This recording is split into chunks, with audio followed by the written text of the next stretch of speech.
So now we'll go over Hilchas Maaser Kesufim, which is basically the practical inyonim of Hilchas Tzedukah, and go through how we take, what we deduct, for whom do we giving it,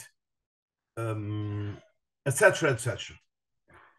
Okay, the first thing we have to know that there is a machloikes, a rishonim, a poskim, a rishonim, if Maaser Kesufim is a chiyuv or it's a minig. We have three shittas.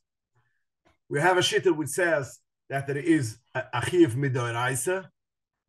We have a shitta which says it's a mitzvah midrabanan, and we have a shitta which says basically that it's only a minig toif. Okay, now the poskim which says chiyuv midoraisa is in Pesach Shiva, Simashir Lamad Aleph, which is Hilchas Trimas and Masas over there. Sivkut Nid Bais. He brings down a Shal Shiva Shara Fraim, and he says clearly that basically it is a deraisa. He brings the raya from Toisvus in Sechtastanas Daftesumad Aleph Divar Maschel Asar, which Toisvus says like this, quote, this is what we find as a free. The Torah says, Asair to Asair, es kol tvia zarecho, hayoitza suda shuna shunu. Zoekt of them this a free. Only elu tvia zarecho. Only giving maaser from tvua, from what grows. Shechai b'maaser. Ribas, iparkematia, v'shal chol shal revocha menayim. Where do we know that if a person has money and lends it out for goyim, and he gets interest, or he makes business. He makes business and he earns money. Other vochem. From where do we know that you have to give maaser? Zokt of them the sifri. Since the posik says asa te asa es kol maaser tviyoschu, so it means kol is a ribu, that it is of everything we have to give maaser for everything, for all the things. So this is Toisa says that basically it's a chiyuv midaraisa. And there are some other poskim and rishonim which say that there is a chiyuv midaraisa. Now we have poskim which says that it is only a drabonan, but it is a chiyuv. The Terezu of Yerai Simashil Amad Aleph, the end of the Hilchas Trimas and Masas, the Terezu, so to speak, complains on the Machaber that it doesn't bring down the whole halacha of giving Maaser Kesufim from your money. And he says, and a lot of other things which the Machaber did not bring down. Why is it like that? And he says because the Machaber in that halachas quotes millah b'millah, word by word from the Rambam, and the Rambam didn't say it. So therefore, he left it out. But the Terezu, I'm going to fill it in. It has a long Terezu which fills in a lot of halachas, and it brings over there Maaser Kesufim, giving maaser from your money, and it says it is a chiv, midrabanan, and he fights, so to speak. He argues with his father-in-law, the Bach, which says it's only minik toiv. He says it is a chiv midrabanan. Now the Urech HaShulchan brings this terezuv that it is a chiv midrabanan. And there's a lot of other Oirich Misher and the Darke Moshe also in Simar Mem Tes Sivkud Aleph writes as the Shachiyah Midrabanan, and they argue, so to speak, they question the Maram Rottenberg, which says it's only a minik toiv. Maram Rotten in the Chuvas, which Rambam was a Rishon, and his Chuvas, the fifth Prague, because there's a lot of some other Chuvas from Maram Rottenberg over there, Simon Ein Dalet. He says that it's only a minik toif. So therefore, the Urech HaShulchan argues, and the Urech Misher asks, how come the Maram says it's only minik toif? We have this sifri, these toises from the sifri, which says clearly that there is basically a chiyuv midaraisa. And how could you say that it's only a minik toif? So he wants to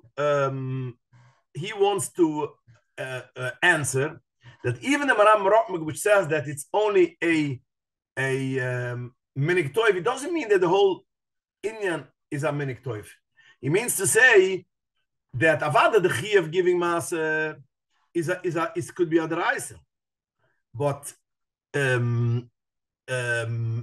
what to give, how to give it for a niyam, all these things are only midrabanan or a minik toiv. But akaponim, the Indian of to take out maser is also a deraisa. In la maser, but the Maram clearly does not say this. In the Maram Pasha says it's only a minik toiv. And this is also what the Chiva Mehava, Chial Shiva Shiva Mehava, Chalik Aleph Sima Paizayin holds is only a minik toiv. And he says that this is the Das Rambam. It could be that's why the Rambam does not bring all these halachas, because he says it's only minik toiv, so I cannot bring it down as halacha. The Chassam Sofer says that he has a whole shmiz on this subject, and says the Maril holds Maskuf as Adaraisa, but he himself argues it's only Adarabonon. Now, so again, so we see like this. Toisvus says that basically it's a chiv midaraisa, and he brings us a free, a limit, with a limit. The Maram Rokmek says it's only a minik toif, and it's not a chiv. There is such a free. It's only a smachte balma. This is how they say it also in Rambam. The Rambam holds it's only a minik. There is a sefri which says that you should give maser. It is only a hasmachte ba'alma. And then we have the Tirazul with other poiskim that it is a drabonon. And every shitta has a lot of other poiskim which agree with them. It's interesting that the Mechzizchi brings down Chivas Rabbi Yedidia Tivail. He was about 150, 200 years ago. He wants to say like this: in Eretz Yisrael, it's a chiv deraisa. In the Chislor, is only a drabonon. But Lamasa, again, askumas of most poiskim, that is not a deraisa for sure, not. And most of the poiskim lean, it's only a minik. And it has ramifications when we're going to talk a little bit later, like about some halachas. So again, some say it's a chiv deraisa, some say it's a chiv drabonon, some say it's only a minik toiv, and it's no chiv at all. The Reb David Oppenheimer in his shivas wants to say, although the Tas says it's a chiv drabonon, also it doesn't mean a drabonon. It means only minik toiv. So that is the shittas which we have, and askumas from most achroinam that it is only a minik toiv, and we have to have this in our mind.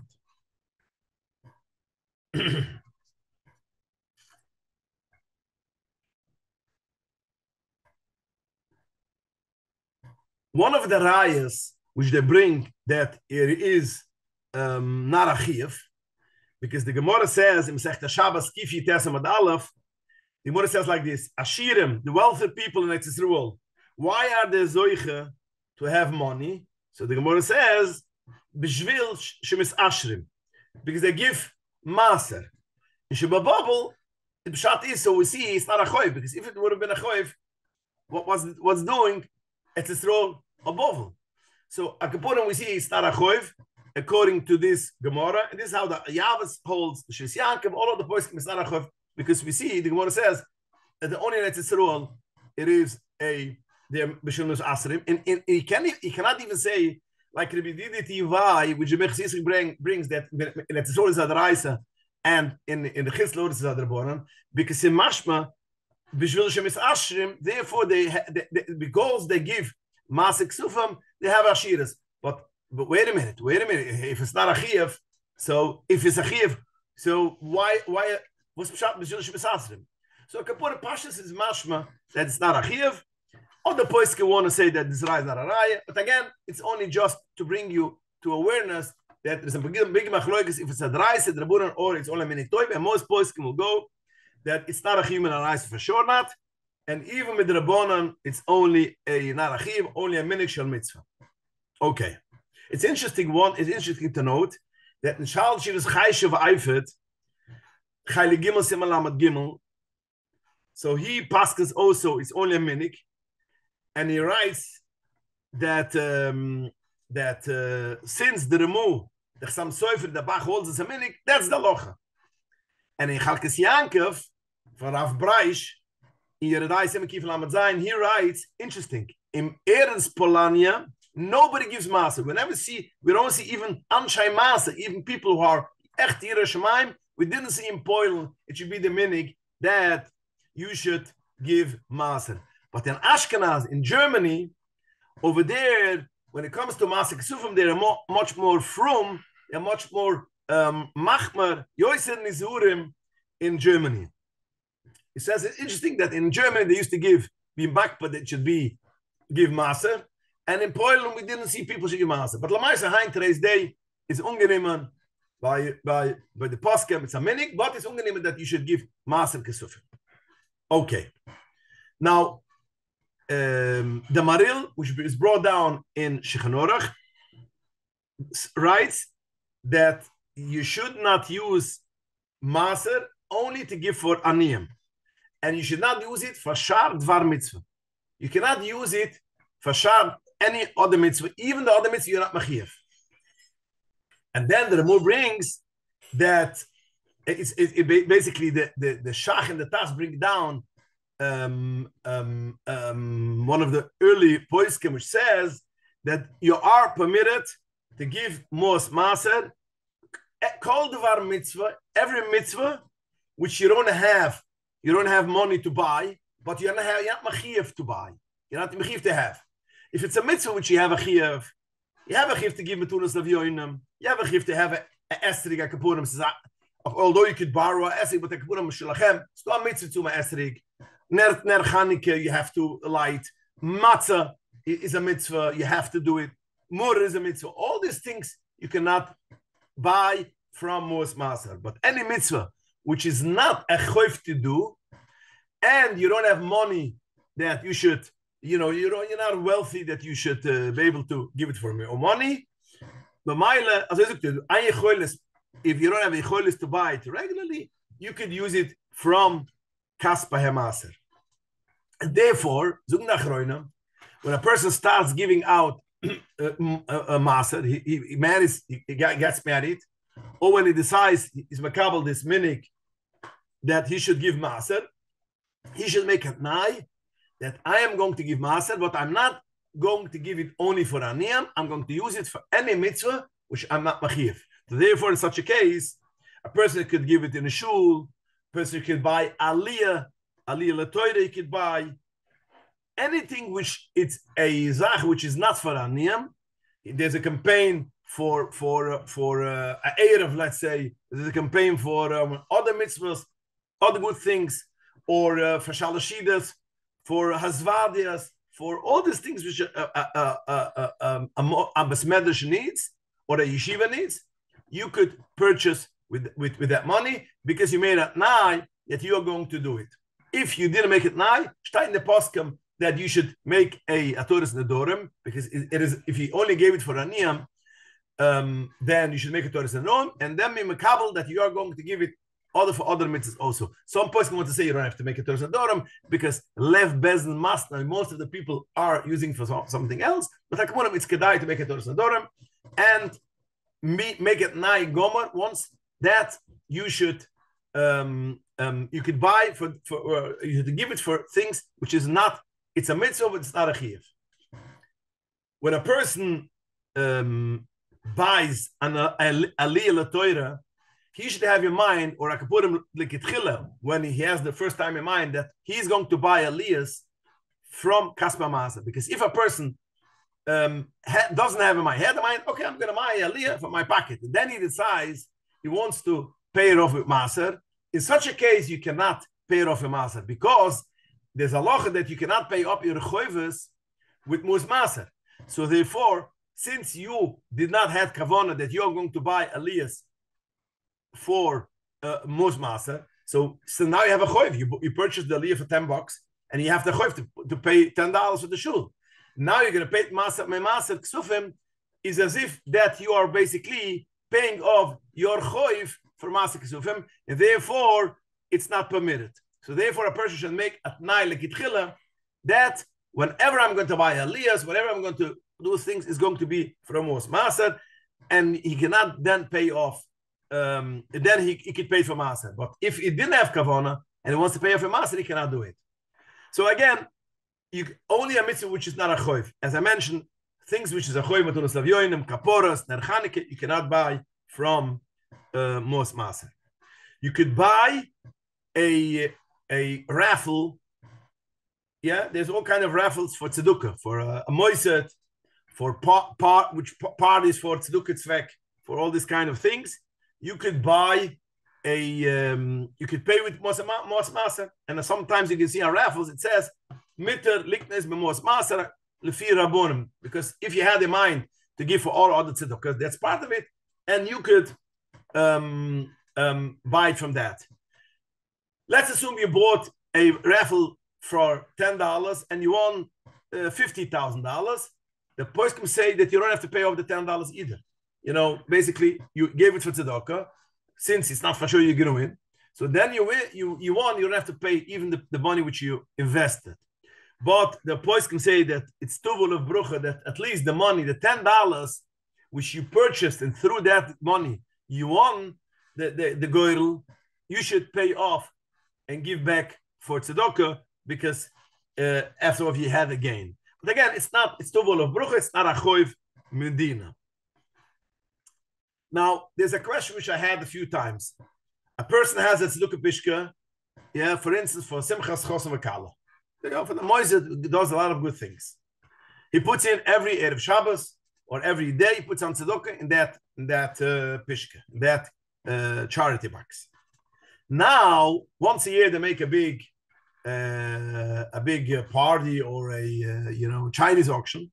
Now he wants to take out the money from the pishka and buy, with this money, he wants to buy a raffle for this moiset, for what he gave it. Can he do it or cannot do it? So if you remember last week, I mentioned there's a machlokes of the shach and the nesivos hamishpat and ichosh mishpat, that if a person has a lekayach and a moichet, somebody who sells stuff and somebody buys stuff. The lekayach is the guy who buys, and moichet is sells. If you go into a store, it is reshis from the moichet, and not only the shis, it's a shis of the moichet, and it's the lekayach has a keli, and the moichet puts it in the keli. So that means it's the keli of the lekayach, but it's b'shis moichet. So I mentioned over there's a machlokes of the shach. If someone puts into the keli of the lekayach, does it become the lekayachs? Does it become the guy who purchased?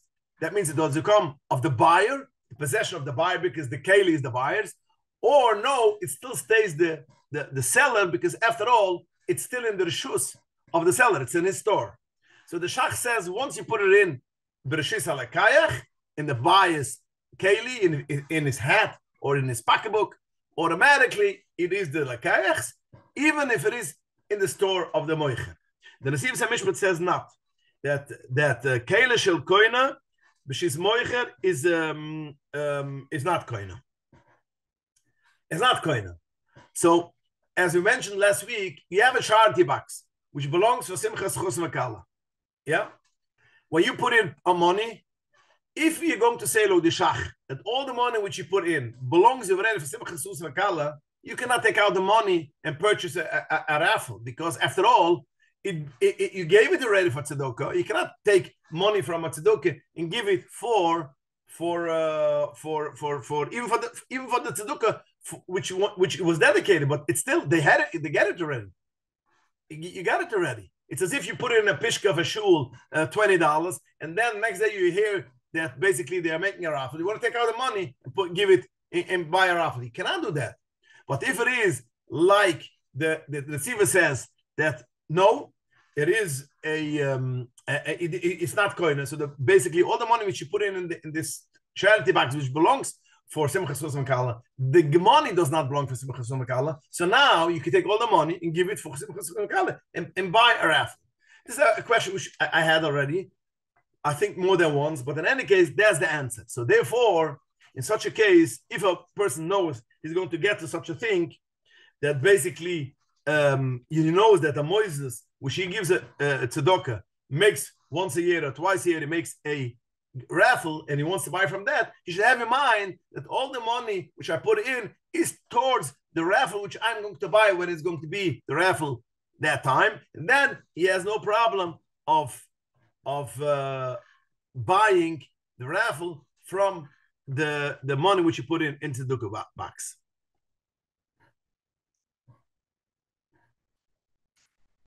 Now, we mentioned before that basically the Ar Poiskim, the Maril says that money which is from Mos Masar has to go only for Aniyim.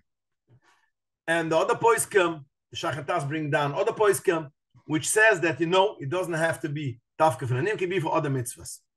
So it's interesting to know that the Chassam Sofer, he writes in that we should at least make 50% of the money which you take from Maser should go for Aniyim Dafka. It shouldn't be all the money which you take from most Maser should go for other tzedukahs other than Aniyim. 50% should be for Aniyim, and when you should make it 9 that you want to give for other moisdas, for other tzedukahs, but at least 50% should go for Aniyim, which I assume basically more or less it will happen because people go most of the time it goes for if you give it for a Simchas Usav Kala, that's Aniyim. If you give it for all kind of charity campaigns, which Api Halacha, they're entitled to take tzedakah, that's Aniyim. But again, it should be minimum 50% for Aniyim. Okay, so now let's see how you calculate the Inyon Tzedukah of Maser.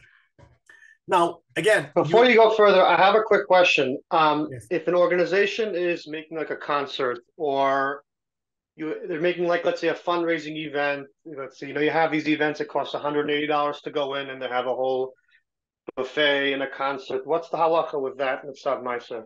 Yeah, so the Lamaskim, the Poiskim address this, and they say that whatever it costs a meal, you have to deduct from the Maser. Because after all, you're going to a dinner, yeah? You're going to a dinner. So you're eating food. Now, how much does it cost if you go out in a restaurant or you're going out for a meal? It costs much less, than the dinner. This is a part of the charity. So what it costs you a supper, this you should take from your money. The rest will be your tzedakah. But going for a concert, which you're going to enjoy, then you cannot give for tzedakah, because that's basically going entertainment. You're buying something entertainment. Now, again, only the amount which you will pay for entertainment, which is the regular, it will cost. If you're going, for instance, a concert costs, let's say, a seat $20, $40.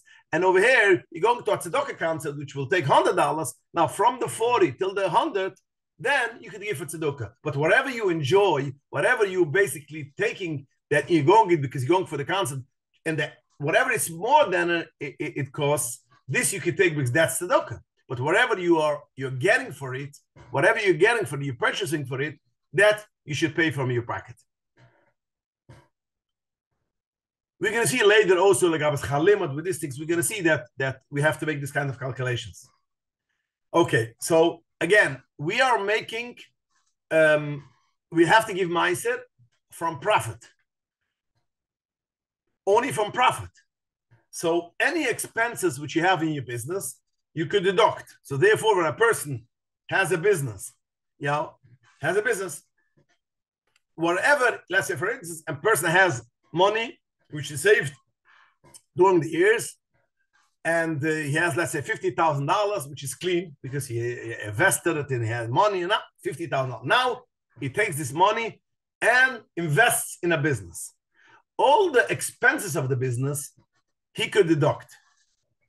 That means he has to pay rent for a store. For instance, he opens a store, a food store. So he could deduct the rent, the electric, the telephone, the taxes, whatever. And not only that, it comes the end of the year. He made, for instance, $100,000 profit. But he has to pay tax $20,000 to $30,000. He could deduct $30,000, which he has to pay for taxes, and it stays only with $70,000, which has to be a maser. That means he could deduct all the expenses which a person has for doing this business. He could deduct. He could deduct insurance, because again, a business needs to have insurance. If he has to go business trips, Yeah, he has to go a business trip, part of the business. It's a part of the investment. He could deduct it. Yeah. Now again, when he goes a business trip and he has to take out a client, yeah, he has to go to a restaurant. That's also a part of a business trip. Over here, some points can say that at least how much it costs you a supper at home, you shouldn't deduct. But again, since I'm going out to eat with a client or with someone which it's a part of business, because there's a lot of business you have to take out clients, etc.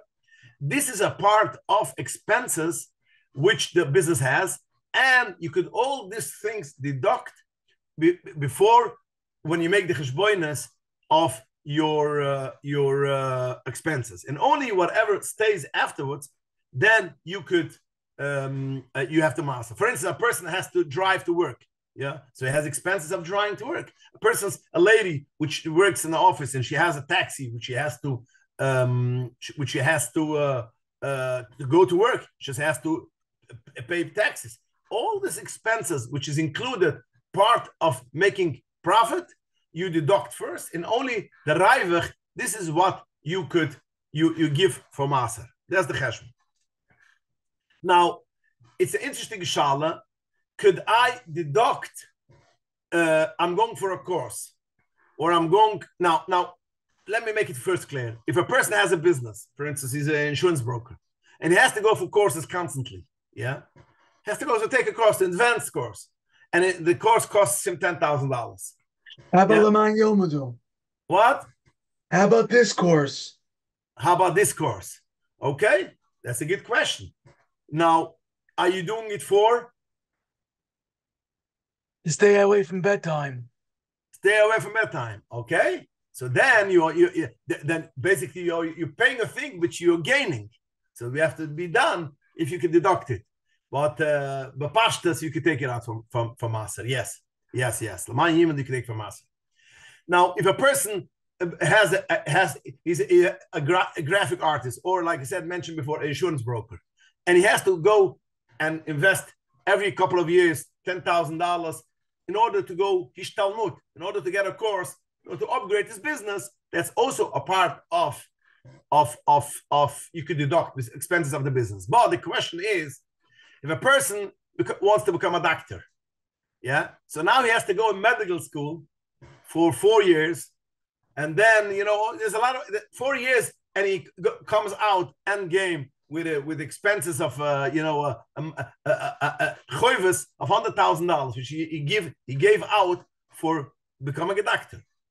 Could you deduct it, or you could not deduct it? Now, the Shlomo Zalman Auerbach was asked this question, and in the Sefer Mishpat, Mishnas HaMishpat, Simmer Reish Memtes, over there he writes that the Shlomo Zalman Auerbach paskens that you could deduct a very interesting psak, and it makes a lot of sense. It says like this: if you invested to become a doctor, so you went in medical school, so this you could deduct from Maser. Going to college beforehand, which basically a person would anyways go, in any case go. So the college, although the college eventually, in order to become a doctor, he had to go to college, but he would have gone in any case. A person which would have gone in any case to college, because it's popular today. I'm not talking of Chassidish Yid. I'm talking about a person which is a modern Orthodox, which going to college is a normal thing. So his college he cannot take out from Maser. But even though that in order to become a doctor, he has to have a degree first from college, you cannot deduct it. But going to medical school, that is already specific, dedicated for his ishtalmut, to be a doctor, for his panosa. And therefore, he could deduct all the tuitions, all the expenses which he had going to medical school, he could deduct. But, there's a big but. You cannot deduct it, for instance, the first year you made $50,000 of being a doctor. Let's assume profit. So now you're going to say, I paid $150,000 for going to medical school. So therefore, the next 3 years, I'm not going to pay anything for Maser. I gave $50,000, but I'm not going to start paying Maaser till I pay off everything, the first, as much as the first couple of years. No, you cannot do that. Since you have to make a cheshbon, for how many years of being a doctor you're ready to spend 4 years in medical school and invest $100,000. Nobody's going to invest $100,000 and 4 years of medical school in order that he should be able to be a doctor for 3 years. Nobody's going to do that. For 3, it doesn't pay.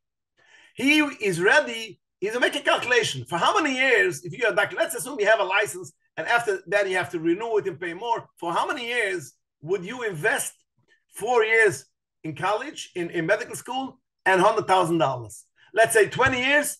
In order to be a doctor 20 years or 30 years, wherever it is.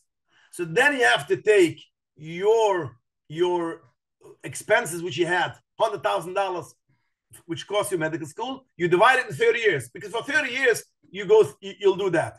Or for 20 years, whatever, it's a thing which a normal human being would invest in order to be a doctor. Nobody's going to invest 4 years and $100,000 in order to become a doctor for 5 years. And after 5 years, it expires, it has to go all over again. Nobody's going to invest it.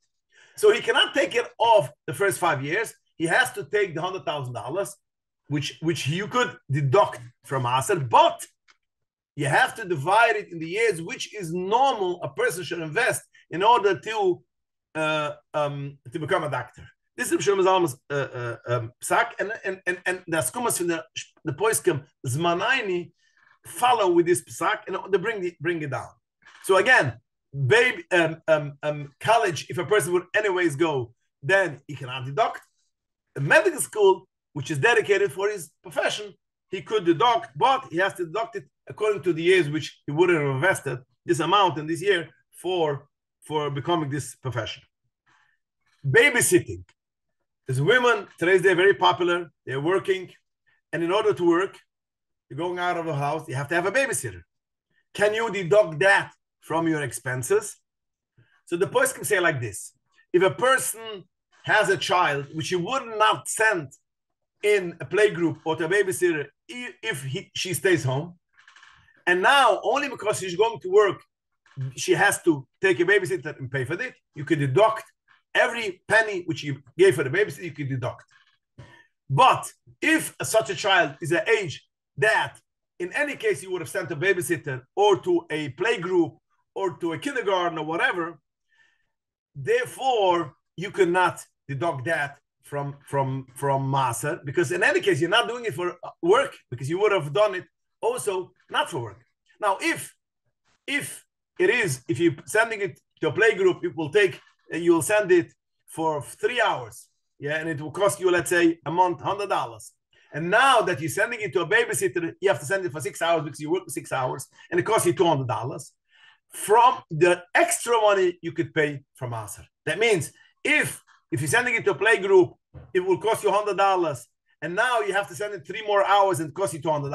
$100 you could deduct from the Maaser, but the first $100 you cannot deduct, because in any case you would have sent it for a babysitter. Now this is a moshel babysitter, but you could apply these things for other things too.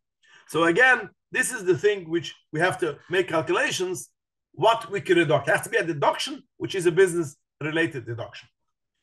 Personal items, personal use, could you deduct of, let's say, you earn money and you deduct how much it costs you rent, how much it costs you gas, electric, food, clothing. Can you deduct that or not? No. According to Rebbe Kikila Poiskim, this is a thing which you cannot deduct, because this is personal use. So therefore, any personal use which has not business related, you cannot deduct. But there is a shiur Gdoli, one of the famous poiskim, Svardische poiskim, which he writes of the Torah Simar Reish Mem Tes. He writes that also your expenses from your private living, you could also deduct, and only profit which you have extra. For instance, if you make $10,000 a month and living costs you $6,000, so you stay with $4,000, the $4,000 you have to give Maaser. But from the first 6, you don't have to, because you have to spend it for it's personal personal use, you could deduct it. This is the shiur that says Gdoila. Now, most of the poskim ribike kiloi does not pass like the shiur Knesset Gdoila. But I'm mentioning it because we're going to see soon. In some occasions, we are mitzvah of this thing, and we take the Knesset Gdoila into in calculation. Even the Knesset Gdoila, which says, and we have to have it in mind because it's going to be in a guy later. Even the Knesset Gdoila, which says that you could deduct expenses of living, he says only the minimum which a person needs to have for his living. That means he has to pay rent. Okay, a person with a family with 2 children has to have let's say a 2-bedroom apartment. So a 2-bedroom apartment you can deduct. If 2-bedroom apartment is $1,200 you can deduct. You decide to take a bigger apartment, or you decide to take a lavish, a nicer apartment. In such a case, whatever it costs more than that, you cannot deduct. He says more, even food, you have to deduct the minimum. You're buying something which is not minimum, is extra. That's even the Knesset Gdoila, which is basically Michael. He also says has to be mamash things which is the basic which a person needs for living. It doesn't have to be like a poor person, but it has to be a person which is a regular person which lifestyle. If he buys extras or more expensive stuff in the same category but more expensive, all these things he cannot deduct. He can deduct rent, he could deduct gas, electric, a telephone. I don't think you can deduct a smartphone because you don't need it. But you could have a paying Pashta phone, which is a Pashta plan. All these things you can deduct according to Knesset Gdoila. But again, as I mentioned before, that most of the poskim do not agree with this, do not pass like this. But we have to take into consideration because there will be some times that we can use this Knesset Gdoila down the road. Now you make this cheshboinus. The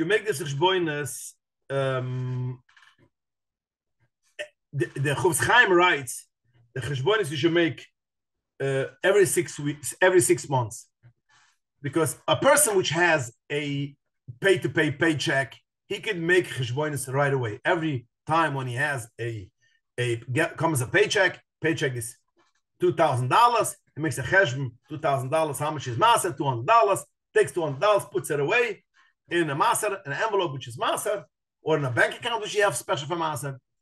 A person which lives on a paycheck, he can do the cheshbonis right away, and that's the best thing to do because then you know you did it, and you have no problems of forgetting, etc. But a person which has a business, zog the Chofetz Chaim, that basically you should do it every 6 months or at least a year. Now, minig oilem is that business people do it once a year, and you do it once a year, right when the year finishes. Now, the poskim write it's Tishra to Tishra. From Tishra to Tishra, this is should be the cheshbonis. But I saw other poskim. This is how I say always for the people I pass like that. You can do it fiscal year because since all the businesses basically go from January 1 to December 31st, and the taxes go according to that, and most of the expenses go according to that, you do it according to the fiscal year. Now, if you have a fiscal year, some people have it from March to March, so then you do it March. But you do it you can do it once a year if it's very hard, and you do it but right after the fiscal year you make all the cheshbonis. Now, a person, for instance, his fiscal year is from January to December. Now he made the cheshbonis. Last year he made all the cheshbonis. He lost $50,000. It was a minus $50,000. This year, he made $200,000. You cannot make the cheshbonis like that. You cannot deduct one year to the other. Asar to asar, shono b'shono, year by year. In this year, January, I lost $50,000, and February, I gained $200,000. So basically, I only gained $150 because a month before I lost. So when it comes to the end of the year, make the cheshbonis, whatever you gave out, whatever comes in, and it levels out. But you cannot make from one year to other year. So even though last year you lost money, you cannot deduct it now this year from the cheshbon of you made. This year yeah, 2022, you lost $50,000. 2023, you gained $200,000. You have to give Maaser for $200,000 and not for $150,000, which you lost in 2022. It is only year by year, the cheshbon is how it goes. A person which is a balchoiv, basically he owes money for other people, steht in Birkei Yosef, b'shem Sefer Chasidim, that he should not give Maaser Ksufim. Not that he doesn't have to, he shouldn't give him. Because how could you give Maaser Ksufim when you owe money for people?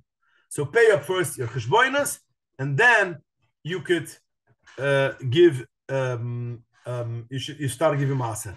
Some person will say, if you should make them the cheshbonos of all the what is it called, the profits and loss. That's the other. Some people will say yes, some people say no, but you have to give it. As long as you have choivas, you cannot. Benoisiv of your expenses, you have choivas, you don't have to give Maaser, because you have a choiv, please b'choiv mitzvah, and you cannot give Maaser, be a frimer on somebody else's cheshbon. Maybe you cannot pay off the choivas with Maaser. As I mentioned before, you cannot pay off a thing which you owe, it's a choiv for you, that you could give Maaser. But a kapunam, it is, you don't have to give that all that time. Okay. If somebody has lots of assets, but he also is borrowing money from the bank. Okay. So he owes money to the bank, but he's using the money to buy lots of things. Sure, he have to give Maaser because he has money. He can deduct all interest. This is a thing which you can deduct. Also a good thing which you reminded me. A person that has a business and he has a loan, or a person a loan, and he bought a real estate, for instance, yeah. And he makes money from it, yeah, tenants, and he has a loan which pays interest. All the interest is part of what you could deduct from the loan. You cannot deduct the principal, because principal you are buying, you're gaining the asset. But you could deduct all the interest, because the interest, after all, expense from your business.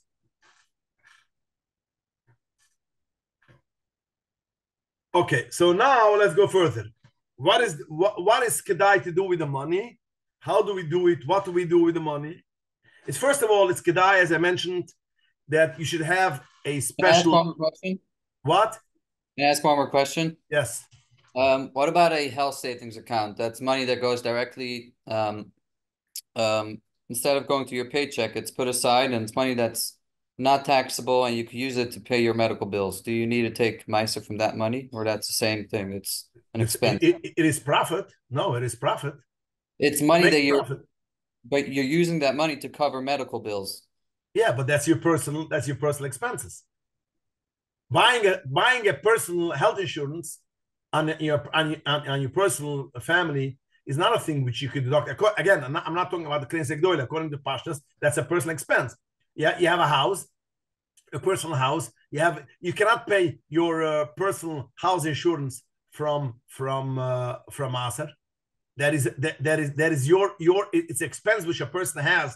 Like he has to have a telephone, a lector. He has to have now if he has an investment property, yes, but for his personal use, he buys the house, and having a house, you have to pay. You have to pay what is it called?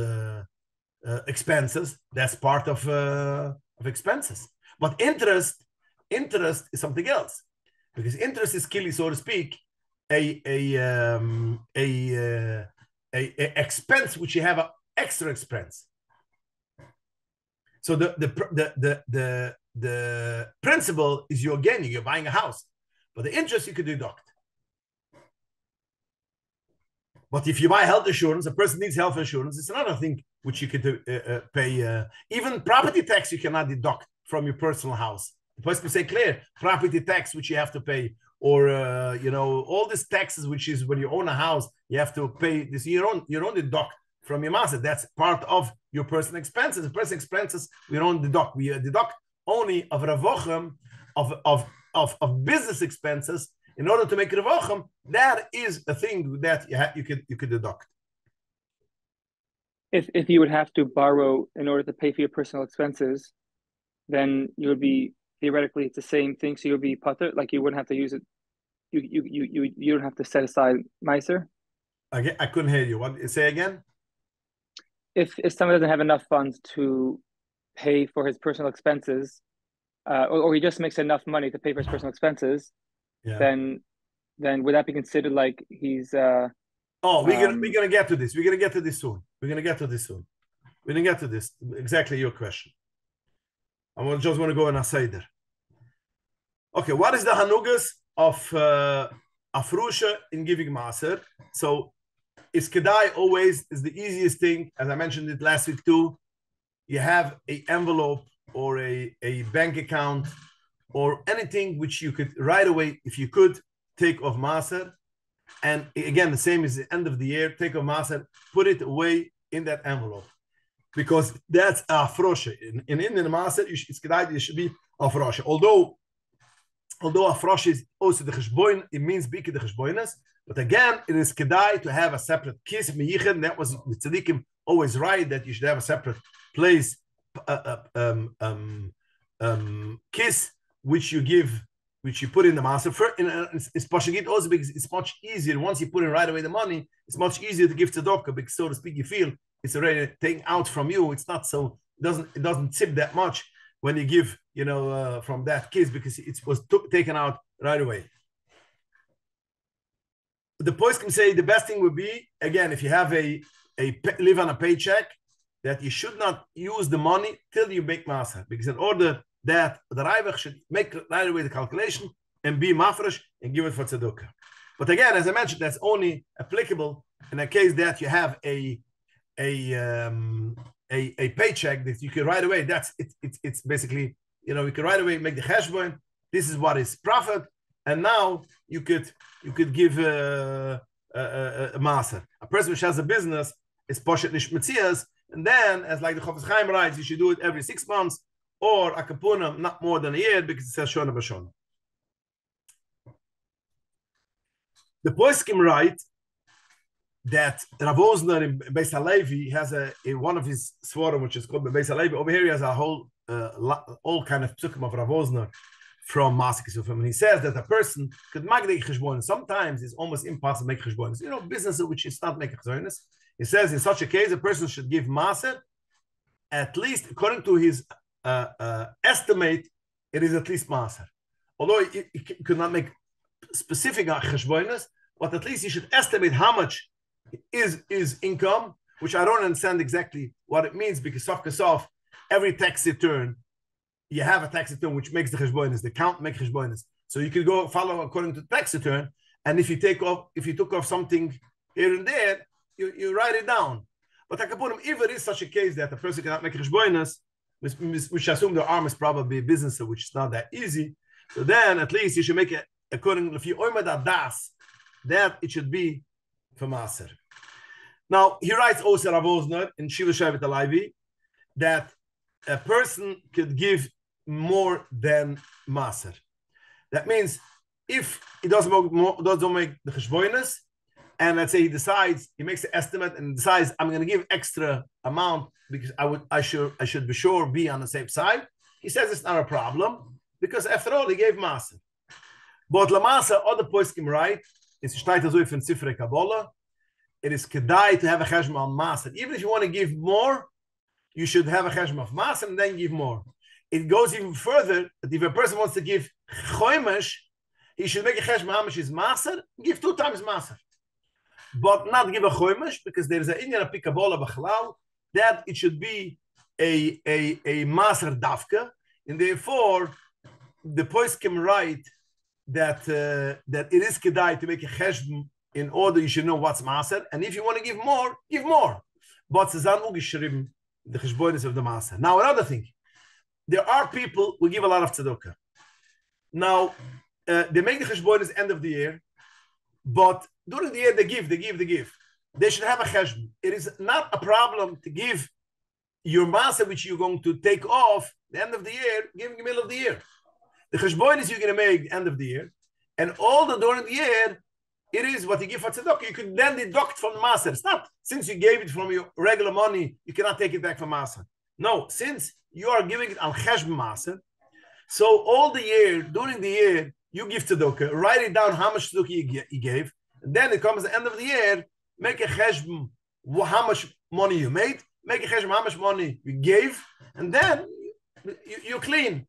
So nicht pshat as you have to be, if you don't have, if you gave it from the regular money, then you're doomed. No, you can make the cheshbonos and deduct it afterwards. But it's kedai, again, nachmol, it's kedai to have a cheshbon of Maaser, like the post can say, that is kedai to make, have a cheshbon of Maaser. Now, for what we said, according to most poskim, not like the Maril, you could use the money for other things too. So for what could we use the money? And this is how the Taz and the Shach bring down Rashi Memtes, Sif Aleph and Sif Gimel, that basically Sif Kut and Aleph, Sif Gimel, Taz, Aleph in Shach, I think it's Sif Kut and Gimel. You could do it for other things. Now we mentioned that they bring it, by the way, they bring it from Rabbeinu Menachem. Yeah, if you remember, if you learn the Taz and Shach, the Shach, Sivkun Aleph, the Taz Sivkun Aleph, Shach Sivkun Gimel brings down Rabbeinu Menachem, which says like this: Kol mitzvah shetuva liyudon, and it's very important to hear his language. Kol mitzvah shetuva liyudon, all the mitzvahs which comes to your hand, kigon lios balbris. Sometimes there are people who sell the sandakos. If you pay me $500, I should be able to make a siddur bris. You're the sandak. So it's a mitzvah which you don't have to make. You don't have to do the mitzvah. But it's, after all, it's a mitzvah what you do. Being a sandik and giving noch for a poor person ochet. Or lacht is chosen v'kala lechupa. You could use such a things. You could use all these things. You could also buy svorim, limud behem, to learn in it. And to lend it out to other people, they should be able to learn in it. But he gives it now. If he wouldn't have this maaser, he wouldn't be able to buy this mitzvah, and he doesn't have yicholes to buy this mitzvah, and he wouldn't have done it. He wouldn't have bought some nekus. He wouldn't have give for chosav v'kala or whatever, which he doesn't, in a way that he doesn't have to give. This you could buy from maaser. And this is also, which the other points can bring down, the Chassam Sofer and Chief, Chassam Sofer, the famous Chassam Sofer, which talks about Masik Sufim. And he said, Kamivim, you have to make it nai, as I mentioned before, because you have to make it nai, you shouldn't give it only for Aniyam. And then you could buy. Now, he says, one of the things he says, you could buy Svarim. Is the first thing, Zuk the Chassam Sofer, that's only buying Svarim, which a person needs, and wants to lend it out. It's svarim which a person knows there is a nechitzas in it. People need it, then you could buy it. But you cannot buy svarim just to fill up. You should have a nice, buy smaller svarim. You should have a nice set from all the sifrei kahos. This is such a case, zugdich sam sofer, you cannot buy. But if it's svarim that you could buy and you want to use, and you could lend it out, you could buy from Maaser. But the person will say you have to write in that you bought it for most Maaser, because you should know that it's for Maaser. You have to lend it for someone. If somebody asks you, have to lend it to him. And in order, when you pass away after 120 years, the Yorshim should not say it's theirs. It's not theirs. It belongs to the public, so to speak. So therefore, they should know that all this forum, if someone is going to ask it, they have to lend it out. That's even Pashtas, which is in the Poskim. But the Tereis Poskim, the spätige Poskim, not even the spätige Poskim write that in today's day, since there are all kind of Svarim, people have, all shuls have Svarim. There's libraries or what is it called? Places which Mukim Toira, which share all kind of Svarim. So therefore, it's not a chesed that you're buying off Svarim to lend for someone else. And therefore, you cannot buy it from most Maaser. Once upon a time, that people did not have a sefer Svarim. They had, what did they say? My father always tells me that the Rov in a town had less Svarim that a posheting a man when he gets married. So therefore, people have svarim. There's no thing that you should. There's no something which you gain by lending, because nobody borrows a five. Once the blue moon, a person knows you have the side, he's going to borrow it. But basically, it's not a chesed which you do for people. So therefore, the poskim write that in today's day, you could not buy svarim on mus master. Now again, if it is in a matzav, it's not like that. If a person goes on shlichus, he wants to make a library, avad in such a case, he could buy it from mus master. B'chlal, that's a part of tzedukah. And even we could give money for the shul to buy svarim and give it for maser. That's for sure. But it used to be, people used to buy a sefer, they used to write in Knisim Mus Maser, and they had it in the svarim shafer. And if somebody's going to ask to lend it, they're going to borrow it. To borrow it, they're going to lend it. But today's day, nobody borrows for them. Nobody borrows for them. So therefore, then in such a case, you cannot buy svarim for your personal use, or even if you plan it to lend out for other people, you cannot do it. He says, Rav Osner writes even more, that even if he thinks he's going to lend it out, it's almost impossible to it's practical. It's not a practical. Not people do not lend it. It is since he has to lend it. So Valanish is personal. So to speak, you have to ask people. I have this kind of forum. Come ask from me. It's not a practical thing. So therefore, you shouldn't buy it. And also in Derech Hamina on the Rambam of Hilchos Matnas Aniyim, he writes the Bisman Azeh that you cannot buy svarim from Mos Maser. Now, again, 50 years ago, right after the war, the people, the Yidden, used to buy from Mos Maser because, again, it developed like over here that every city has a library, a Yiddish library, a Bais Mulas Furam, Sifriat Leib Yitzchak, Sifriat Heichel Menachem, all these things which you have constantly all over, and every shul has a lot of svarim. It's popular to have a kinyan svarim. So therefore, today's day, you cannot buy svarim for Mos Maser. Now again, if a shul wants to make a kinyan svarim and buy svarim, of course, this you could pay, because anything which the expense of a shul you could give. If the shul provides coffee, and you want to donate one day, you have yours, and you want to donate coffee, milk, sugar, whatever you need for the shul, of course you can give Mos Maser, because you're giving it, so to speak, for the shul which they donated. Now, if they demand that you have to, everybody who drinks coffee has to give every month $5, that's something else, because that's clearly you're paying for your services. But if it's not no demand, everybody could come in and drink a coffee. No, there's no pay. But the shul collects for it and collects for anyone who wants to give. And you decide you want to give today, you want to give your birthday, whatever it is, such a thing you could pay. Or if the shul makes a zvadas, like Voimer is zvadas, or it makes Gimel Tamas as well, whatever it should be, a Vadas Shabbos.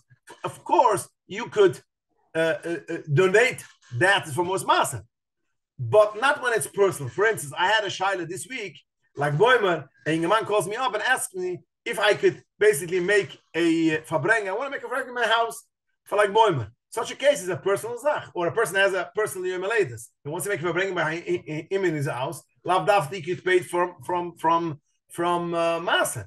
But if you're not machiv to do it, so to speak, or it is a shul expense, you know, from time to time, that guy pays it for bringing the shul, that guy pays it for bringing the shul. This you can give for Mos Maser. Your for bringing, which you want to make in your house for your own personal reasons, that's something else. Now, if the shul, for instance, makes every like boimer a suda, and now you said, you know what, I have no problem, I'm ready to sponsor it, but it should be in my house. Then also you can pay for Maser. But whenever you decide to want a personal master for your friends, make a zvadas for your friends, or you have your meledas, that is such a thing that you cannot take for master.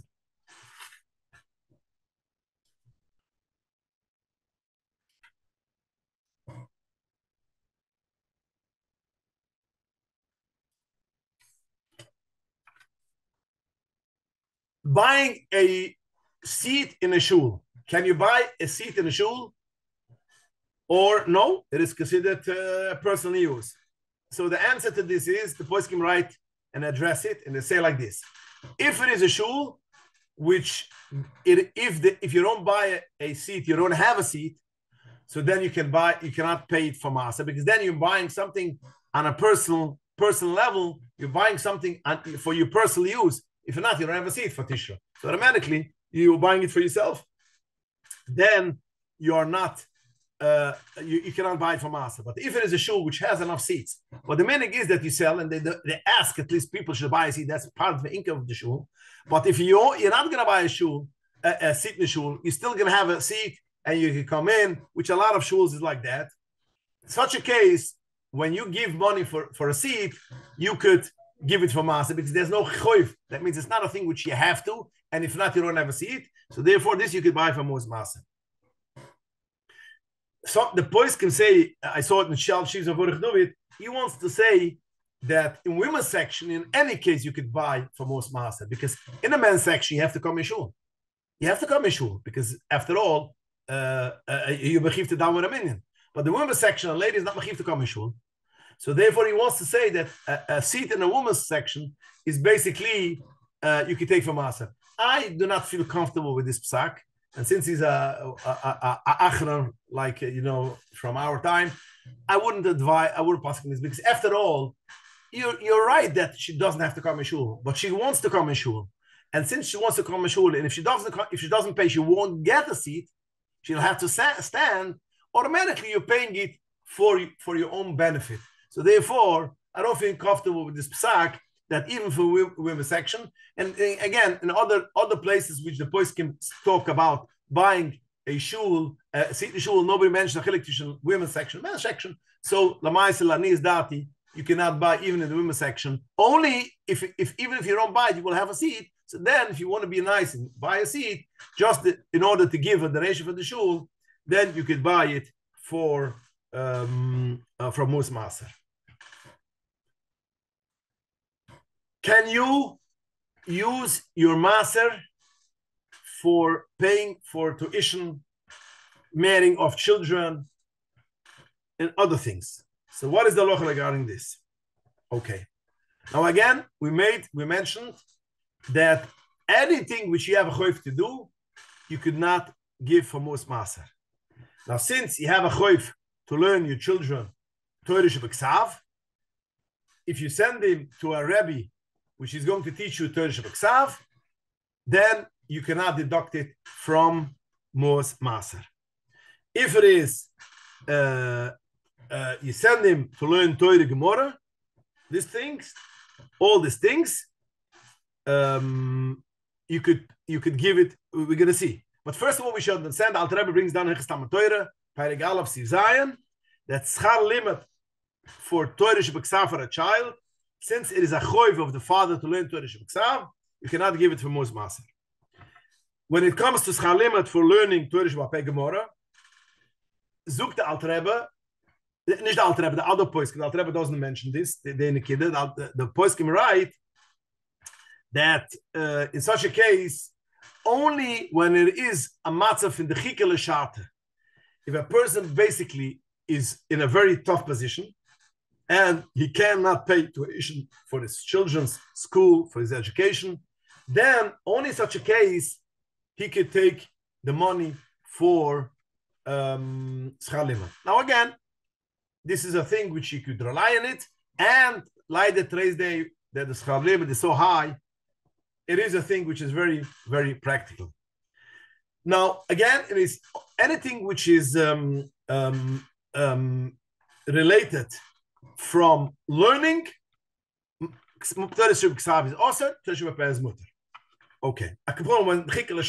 When he can't make enemy, he has no option. Okay, that's it is regarding the learning.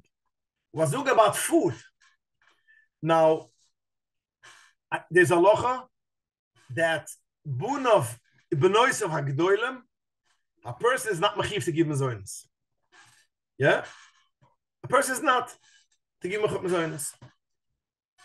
But if a person wants to give mezonos, in order that if he gives mezonos, that means he gives him food, shelter, all whatever he needs. Basically, he has an ashpo on him. He can be mechanachim. He can be mechanachim b'derech haTorah v'chasidus. That's considered tzedakah. Since you're not machiev b'mezon nesayim, and you are giving it b'toras tzedakah, therefore Torah Sedukah, I could give Maser. Could give this for Maser. But if it is children which are haktanim, small children, which you are machiyav to give mezonos, of course you cannot deduct it because that's a thing which you are machiyav, and whatever you machiyav, you cannot deduct from Maser, and that's why that, as I mentioned before, that whatever you have a choiv to do, although it's a mitzvah, but since it's a mitzvah which you have to do, so therefore you cannot spend. So again, small children you could not. Bigger children, yes. What is the age? What is the age that you say that they're considered big children, and you could deduct, so to speak, their mezonos, their dress, clothing, all these things you could deduct it from Maser. Now the Shach says that from 6 years and up, a person is not machiyav to give mezonos for his children, only b'torah sedukah. So according to the Shach, if the child is older than 6 years old, you could deduct even his food, not only this limit, the learning, also the food you could deduct from Maser.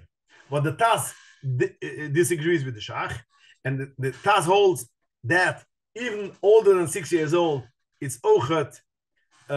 It also still considered aktanim. He gives more older chiyuvim, and therefore it's also to take even for older than 6. Now, the poskim write, the Moshe and other poskim write that since today's day, it is a normal thing that a person should support his child till he marries him off. So therefore, his food, his clothing, his shelter, all these things he could not deduct from Maser. So again, the psak lamasa is that that whatever is the norm that you are paying it till he gets in the Goyish court system, it's still 18 years old. But in Yiddish system, no, even if he's still in yeshiva, buch in yeshiva, you are still the minhag that you are giving him. You have to give it. So therefore, you should not deduct their food, clothing, shelter from Maser. Now like this, and this is how the poskim say that there is kedai, especially if a person is not d'chika l'shata. Because since the minhag is to be mefarnas, so you shouldn't give him ksufim. Now, if you have grandchildren and you want to pay for this limit, that's something else. That's reinstuk. You have no chiyuv to give food or shelter for your grandchildren. So that you could deduct even their food and shelter, because that is still already a thing which is not machiyuv. But when it comes, you married him off, and now you married him off, and you're not machiyuv to support him. But you know your child is a child which you need support because he wants to sit and learn. So he's a guy who can sit and learn the next 5 years, or next year or two, whatever, and he cannot sit and learn if he doesn't have support. That, since you're not machiyev to support him, and he wants to sit and learn, of course you could give him a maser in adraba. It is a choiv to give for our children. As I mentioned previous week, kroivim, is one of the choshev the tzedukah. After parents is children. So therefore, a father, if a person wants to support his children after chasana, he can deduct all the money from mu'os maser. That means his rent, any expenses which he has in order he should sit and learn, you could deduct from mu'os maser. When it is a bocher in yeshiva or a child which is older than even a boy, schar limit. So the poskim say like this: since we mentioned when it comes to paying the first Torah Shabbat, you could pay for Maser because you have no choiv to learn in Torah Shabbat. So therefore, when you're sending him to yeshiva, the yeshiva has to pay. There's two things which you have to pay. First, you have to pay payroll, which is a big chunk of expenses. Then you have to pay for a building. Then you have to pay for, there's food, which the child costs. There's all kind of expenses. So the poskim say that in such a case like this, a person should make a cheshbon what it would have cost him to have a child in home. For instance, if he has a child at home, it will cost him, let's say, a month, $300, $200, his shelter, his food, his all these things which basically would have cost him. So since we mentioned before, we don't deduct bonov, which is the norm that you should pay off, you should support them. So if you, let's say the child is by you in house, it costs you $300, hakel, bakel, mikkel, call the food, the clothing, with everything, and you pay, today's day you pay $1,000 for the Moises. So the $300 which costs, then you should give for your pocket.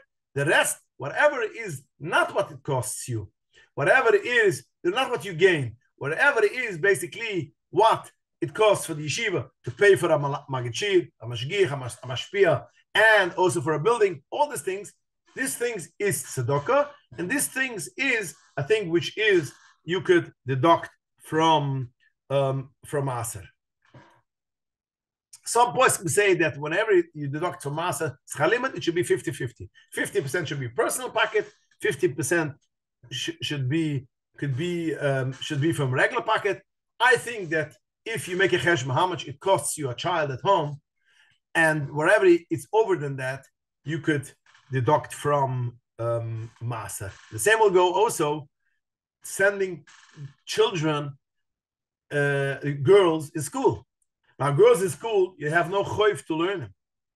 There's no choiv to learn. Although you mechiv to learn basically the halachas that they need to know, but there's no choiv to learn them. It's a mitzvah. It says clear there's a mitzvah, but it's not a choiv. As the Rambam writes, that it's a mitzvah lahanik benoise b'derech. So therefore, it's a mitzvah, but it's a mitzvah which is no choiv.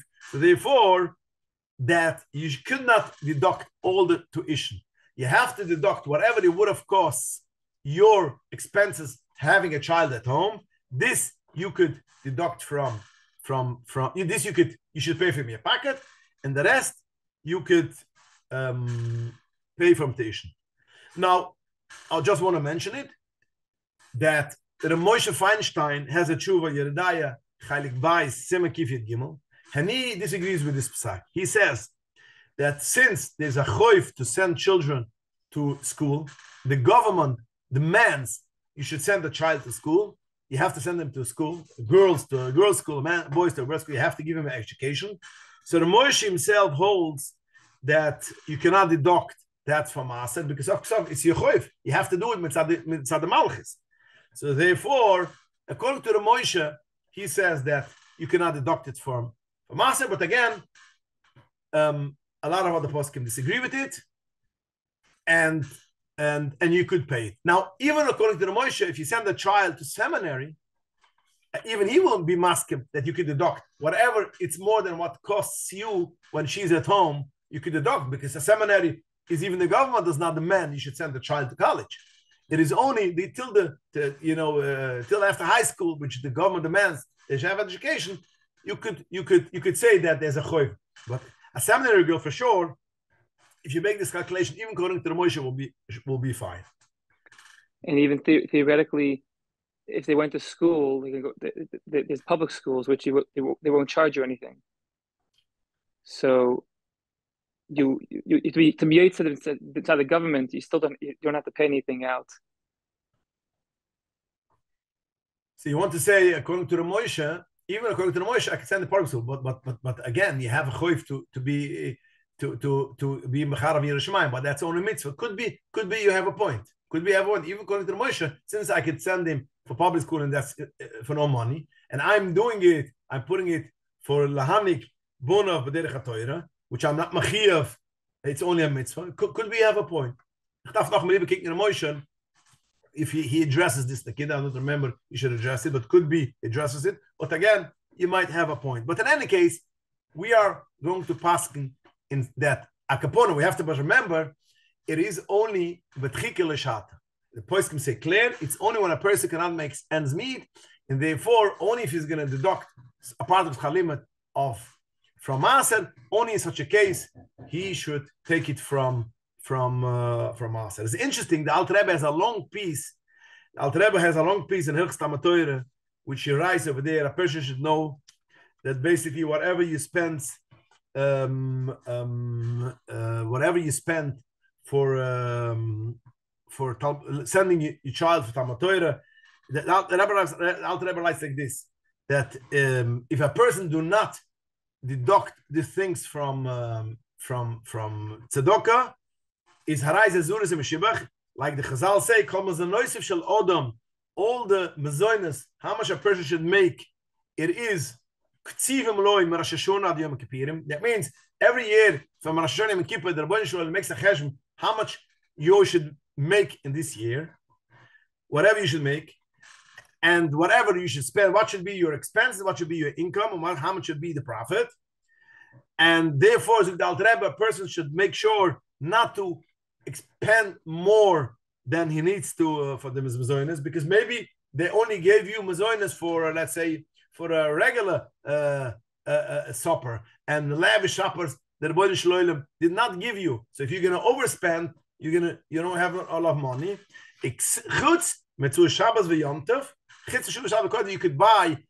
spend on that money, because after all, even if the Rebbeinu Shalom decided beginning of the year to give you just X amount of money, but if you took the money, you spend it for two Shabbos Yom Tov, you are getting it back.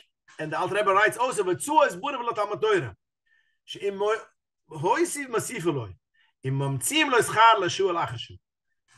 Alter Rebbe in that whatever a person spends for tuition, you should know you're going to get it back. The Alter Rebbe or right away, or lachashu. Not necessarily you're going to get it right away back. Could be, it will take a while.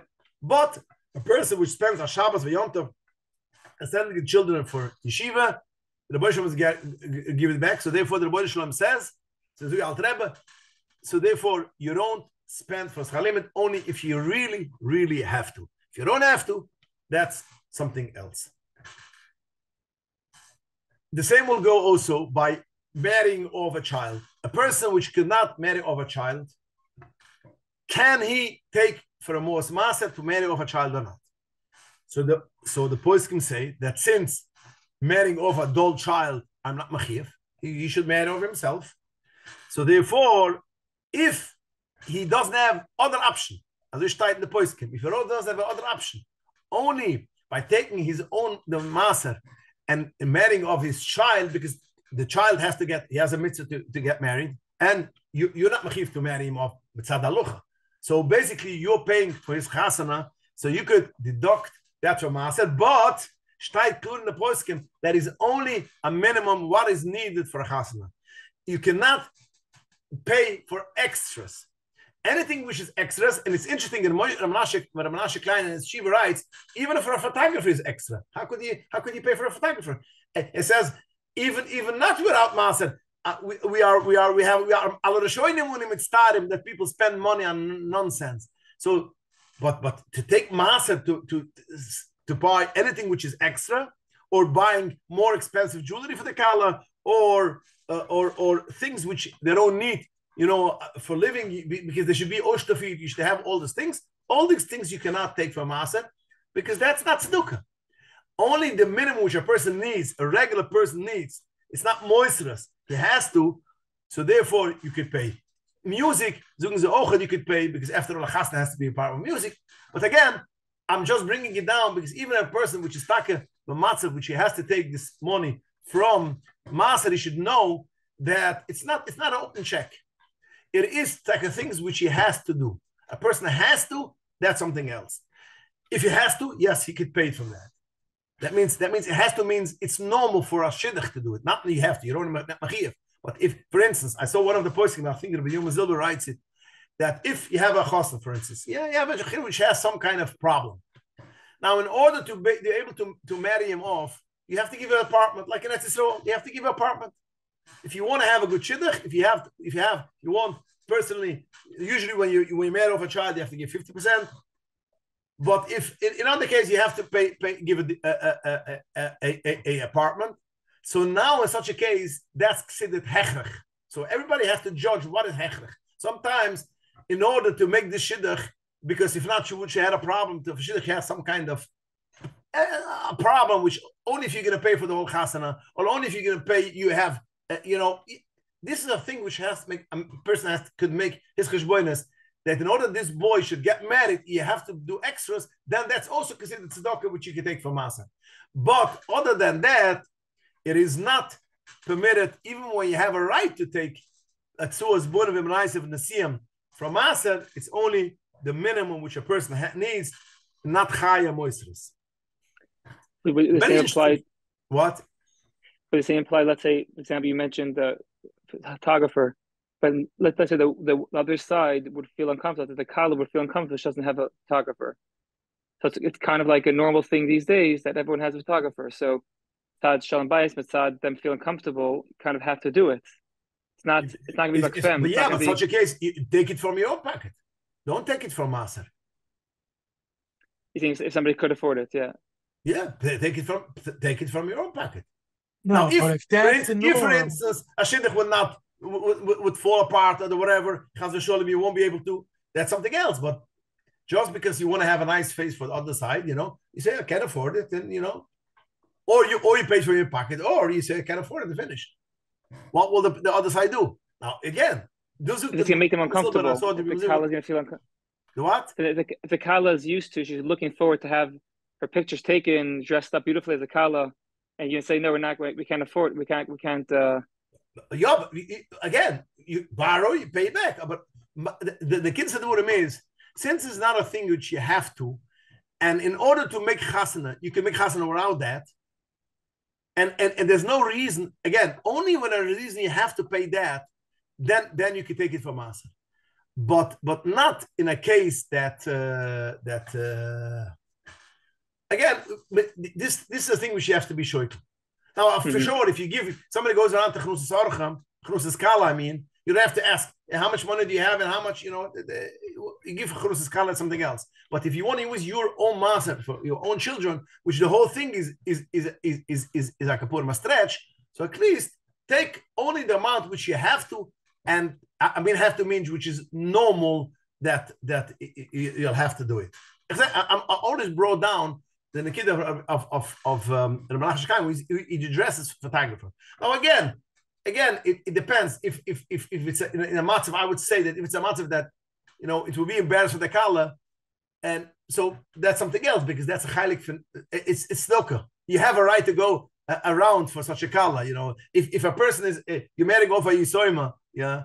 And you don't say that marry off Yisoyim and don't give this. You better go for like the regular way how to do it. So I would say whatever you need in order to be a regular chassid, which some people will make, then you could buy. But anything which you want after more than that, just because the other side wants it, okay, so what?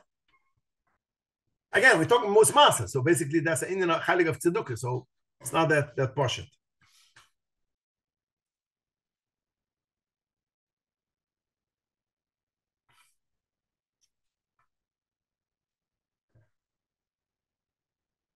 Oh, it's an interesting shaila which I came across. It's a shaila which Rav speaks about, Rav speaks about. Can a person, since we mentioned over here now that to marrying off a child, when a person sees it, he can't, he will need it. Can he make some kind of bank account which he's going to put in money in order to marry off a child? That he knows his lifestyle. Basically, he could have, let's say, $100 extra from his profit he could put away, and from this money you could put away in order to give to marry off eventually a child. Is this considered? Can you deduct it, so to speak? Can you deduct it from expenses, so to speak, that you shouldn't give master on this point? So it's interesting that the Rav Osner and Eliashib both say that only when a person starts thinking already of marrying of a child, only in such a case you could start saving for them, and you don't have to pay on that money of Maser. What is the age? So Harav Eliashib says it's about 70 years old by a girl, 18 years old by a child. Then basically, although he might get married 20, 22, 23, and she might get older. Or then from 70 to 80, they start already thinking of, I have a big daughter. Then this amount, from this, you can start saving, and you can deduct it from the cheshbonos of Maaser. Rav Wolzner wants to say even a lower, even when he's, I think maybe 12 or 13. But again, in such a case, then you put it away in order, that basically you are going to want to marry off your child. You won't be able to marry off otherwise. Then you could use it. Now, if it happens to be that every time you marry off the child, you got a yerisha, a wealthy person, as all this money has to be massive. But we're talking a person which he knows when he's going to marry off, he has a fixed wage which he gets. In such a case, he paskens that it is okay you start deducting from this age. Okay, now another thing, from which income you have to deduct. So again, as I mentioned before, any income you earn, you or your wife, you have to deduct and give Maaser. I'm sorry, you have to give Maaser.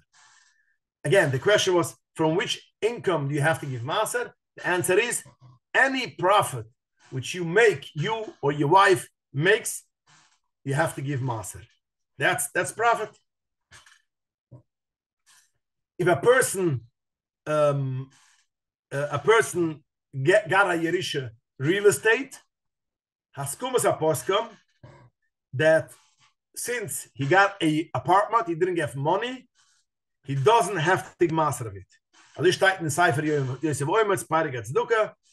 He doesn't have to give Maaser. The same will go on chafetzim. If a person gets a chayfetz, he gets a silver candelabra, he gets utensils, he gets pots and pans, whatever he gets, pots and pans, or whatever he gets, items, you don't have to give Maaser. And this is askumas aposkim. Now, there are some poskim, again, I'm going to mention, that they say, no, you have to evaluate how much money it is and give Maaser. But askumas, most of the poskim, you don't have to go. This is also in Derech writes it. And that's askumas from the poskim, that since you didn't get money, you got a chayfetz. So therefore, in such a case, you don't have to give Maaser from this money. From this, you don't have to evaluate how much money it is, and you don't have to give Maaser. Now, if you get money, that's something else. If you have your chasana and people give you checks, every penny which you receive, you have to give Maaser. The same as you have to give Maaser from other things. If a person has, for instance, has credit cards, which he earns points, and then he sells the points. Of course, he made that $200. So the $200, he has to give Maaser $200. He got the yerisha, $1 million in cash. Of course, he has to give Maaser. He deducted from his business, the tax what he pays, which, as mentioned before, he can deduct, and then he got a tax return. So this money is taxable money. So if somebody gives you the chasana money, or gives you present money, or even if you won a raffle, $10,000, you won a raffle, you have to give Maaser of it. All these things you have to give Maaser because you earned this money. But if a person gives you money to buy a specific thing, it tells you had a baby, and your father tells you, here you have $300, a carriage costs $300. Do me a favor, I don't have time to go buy you a carriage. Go to the carriage, pick yourself a carriage which you like, and over here you have $300. So the poskim say in such a case, since he's not going to the money, because he cannot do with the money whatever he wants. His father tells him, I want you to buy this carriage. I want to give you a present, a carriage. Now, I don't have the time, I don't know the taste of your wife's buying the carriage. You go pick the carriage. Hey, you have $300, which your carriage costs, and buy it. In such a case, you also don't have to give this money, because basically he didn't give you money. He gave you a carriage. You are his shliach to buy a carriage. I only saw an interesting thing that Reb Nissen Karelitz in a sefer, it's brought in sefer Oirech Tzeduk, there's a sefer on Hilchos Tzedukah, which Reb Nissen Karelitz, he brings psukim from Reb Nissen Karelitz. Reb Nissen Karelitz wants to say, he wants to make a chilik, that if he gives you, for instance, over here $500, buy a carriage, then and the carriage costs only $350, then you have to give master on the whole $500, because then he gave you money. He didn't give you a carriage because he gave you $500, not $350. But if he give you $350 and it costs $350, then you don't have to give master. This is what I'm listening to as paskins, but Lani is dati. I don't think that you have to give a whole $500. I would say if it gives you $500 and it tells you I want it for a carriage, and the carriage costs $350, only you have to master the $150, because the only $150 he gave you cash. The other he gave you a carriage. So again, I'm just mentioning it because all these things which I mentioned, if a person could have intake master, to Wolf Brucha. But I can't is that only the 150 you can master, you don't have to pay the all $500. But it's interesting, even here, Risa says that whenever a person gives you money and tells you, I give it to you when I want you should buy X, Y, and Z, and I don't want you should give master. I don't want you should give master. Because I want you should go for that product. And in such a case, he's also masking, because since I'm giving you money, I can make it like that. I don't want you to give the master. I want to give it, so to speak, towards the carriage. And then in such a case, you don't have to give master. But if he gives you $500, just to go buy a carriage, or since the father, the minig is the father buys, if there's such a minig, it depends which communities, that the father or the in-laws buy the carriage, and gives you $500, doesn't say for the carriage, that will be in your master. If it tells you it's for a carriage, then you should have in mind not to be koina, and then it is dafka for the carriage, and you don't have to give master. If a person gets, so what do we learn over here? That whenever he gives you for a specific thing, for a carriage, or a father gives you, go ahead, buy you this, I want you to buy this thing, but I don't have time, you buy it for yourself. So in such case, you don't have to give a master. So therefore, if a person gets WIC from the government, or food stamps, which the government tells you specific, you cannot use it only for food, or you cannot use it only for the specific food, such as, or even Section 8, all these things he doesn't have to give master, because he didn't get money. He got food. The government gives you food. No, but then the government will not go buy you the milk and give it to you. So it gives you a card. You should buy milk, and you should buy dafka food, which they want you should have. In such a case, it's as if I gave you food, and so food stamps week or Section 8, then you don't have to give master on it. But again, if somebody gives you money b'matona, or you have a yerusha, or you win a raffle or a goy, all these things, this is this you have to give maser.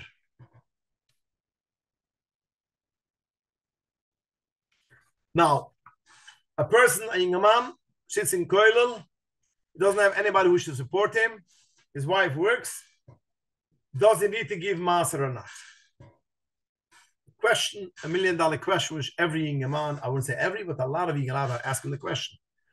What? My wife is working. I'm making from koilel $1,000. My expenses are much more or whatever. What should I do? So we mentioned before that the Gdly says that basically you can deduct whatever, all your expenses. And he says it even a person which has money, basically. You can deduct the money, and But in a case over here, which a person cannot make ends meet, only if he's going to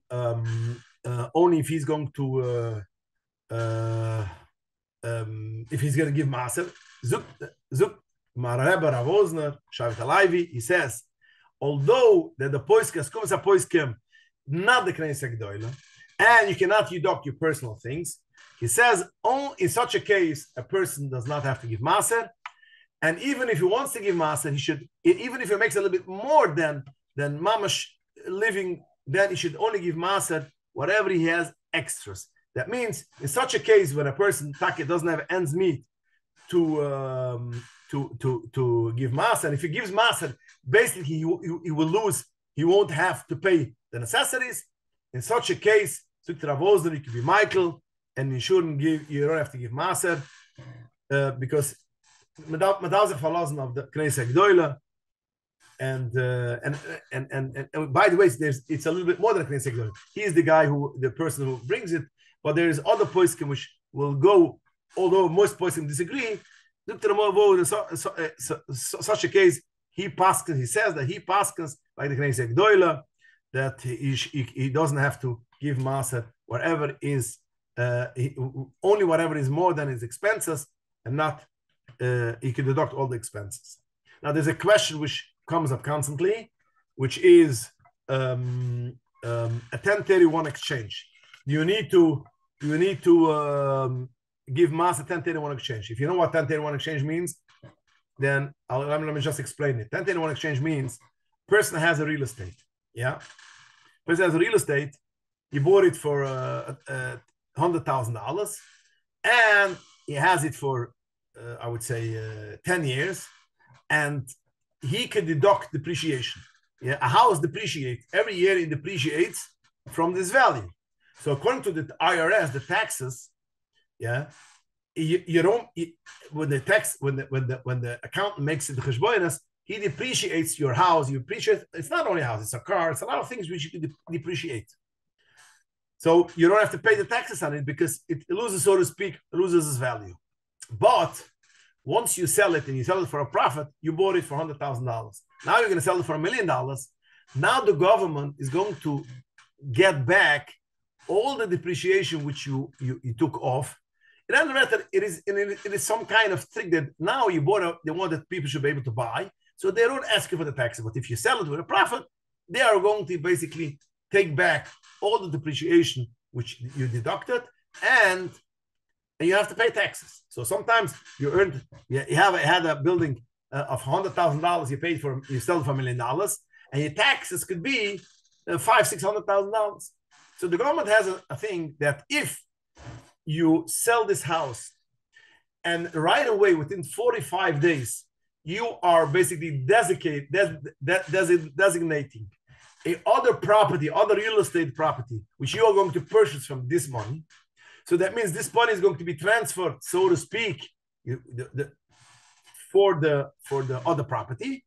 In such a case, you could the 10 years which depreciated, you could still finish up the depreciation till you finish the depreciation, let's say 30 years, till then. So this is very popular in the oilema real estate, that you sell a property, whatever a person sells a property, he will take him a designate a different property and invest it in that in order not to have to pay all these taxes. There are people who say it's not worth it, by the way, because once it finishes the 30 years, automatically there's a high tax. So some people will say, business-wise, if you have the money, pay it off now, although they're going to take a big chunk, but at least it's clean money. Whatever you can invest is going to depreciate again. But again, most business people do not do that, and they make a 1031 exchange. They sell the house, they made $900,000 profit, they're going to invest it in someone else's house. So the question comes always, do you need to, you earn now $900,000, do you have to give Maaser or not? So Askumas Achroinam, I asked for a personal this question, and that no, you have to give Maaser, because once you had a property which you sold $100,000, and you sold it for $1 million, you sold it for $1 million, so you earned $900,000. Since you earn $900,000, you have to give Maaser $900,000. You're investing now in a different property. Okay, it is as if you're investing new money and you're investing in the money. And committing the money which you put in, since it's going to be Maaser already, so you don't have to give Maaser on that kerem. But you cannot say that since I'm taking this and I'm investing it right away other in something else, then it's not profit. It is profit, you have to pay Maaser. And this is a question which is very popular. It's also very popular on Amazon, because a person has a business, yeah, and he made profit $100,000, but on Amazon right away you invest it in other profits, in other items. You know, you made end of the year you made a lot of money, but right away you're putting it in to another item which you bring from China. The money which you earn is earned. The money which you earn, if eventually you buy other products, okay, it's a new investment. And that's what also we buy stocks. If a person bought a stock for $10 and he sold it for $50, so he made on every stock he made $5. Yeah. So end of the game, he sells the stock, and now he's going to invest in different stock. So it's not pshat that it is the same investment, and at the end of the year, once you sold it, you sold the item with a profit, you made profit. Since you made profit, you are mechiv to give maser. If you invested eventually afterwards, okay, you're investing in no investment. It has nothing to do with the. Once you made profit, and it is, and you have to maser it. Okay, let me just ask if somebody has questions. I have to go a little bit early, a few minutes, but is there any questions? I'm wondering about simulation Ches and Sif Aleph. He says there about who's chayiv to give. It says only honest. I feel honest harnessment is staka, and he brings from the shach that someone that doesn't have a parnasa, or doesn't have enough that is keren shichel isparnas meredevach. Yeah. So I'm trying to understand that's basically yeah. What is that concept? And that means he doesn't have to give. He could receive tzedakah if he doesn't have that kind of funds. Yeah. So yeah, it brings down the halacha which says später in halacha that then he could. Who's entitled to take tzedakah? That's the question. So who's entitled to take tzedakah? So we know misha ayla masayim is, which basically in our language means a person doesn't have money for basically for a year to live. Yeah, in such a case, Masayim is if it's eine neusen v'neusen, if it's not invested and he will make money, then he can take tzedakah because the Chazal wanted the person should be stabilized. But if he doesn't have a worth for $500,000 for a year, but he has less money, but he invests in a place, it's neusen v'neusen, it brings you more money. Then the cheshbon is a quarter of that, 50. So in our case, you're going to ask who's allowed to take tzedakah. The truth is, a lot of people are allowed to take tzedakah because today's day, when it costs you to live not a lavish life, just a pashut life with chalimit, if you have children, it will cost you probably $120,000, if not more. So if a person does not have this money, he's entitled for tzedakah. And this money means what? And this money means he needs to have that kind of money coming in from his keren. Yes. So that's not his keren. That has to be the profits from his keren. Has to be $120,000. Has to be money that he should be able to live. Now, if he has a keren, which he has, if he has, let's say, it costs you to live, let's say, $120,000. If you have $120,000, you cannot take tzedakah because you have to live. You have the money for a full year to live, even though you don't invest it in anything. But since you are having $120,000, the cost, which is it's your living, you cannot take tzedakah anymore. If you don't have this amount, you have, let's say, $60,000 or even less. You have $30,000, which is a quarter, yeah. So if you have, but it's invested, which is going to bring returns that you will be able to have $150,000. You don't have 120. You don't have $120,000, which cost a year living, but you have $30,000 invested, which will bring you profit for $120. Also, you cannot take. Although I don't have, but since you are having a thing which is going to bring you money, then it's also you cannot take. But if it's not that case, then you could take tzedakah. That means if you have investment, and you're only going to make end of the year, what is it called, $80,000, and needs to live $120,000. In such a case, only you can give tzedakah. So therefore, today's day, which people are struggling for parnasa so much, it's a lot of people are in the category of they are allowed to take tzedakah. And that would affect as far as that of course would affect if they have even giving Meiser as well, yeah. Because that's what. So now, yeah. So that will affect. Now we're coming into Rav Osner, because Rav Osner says a person which if he's going to give Meiser, basically he won't have any money to he won't have money pushed to live, because you know, if he makes amount that basically, if he's going to give Masr, he won't have money to live. He lives on a tight budget. In such a case, you rely on the Knesset Gdoila, and we have basically a pasuk that's only minik toiv. Such a case, you can be lenient. Basically, if a person's going to be tight on money or not going to have other expenses that he needs. Yeah, but again, we're talking about a need. It's not a lavish life. It has to be a thing which has to be things which is necessary. Mm-hmm. Only which is mamash necessary. Only this such a thing you make the cheshbonos.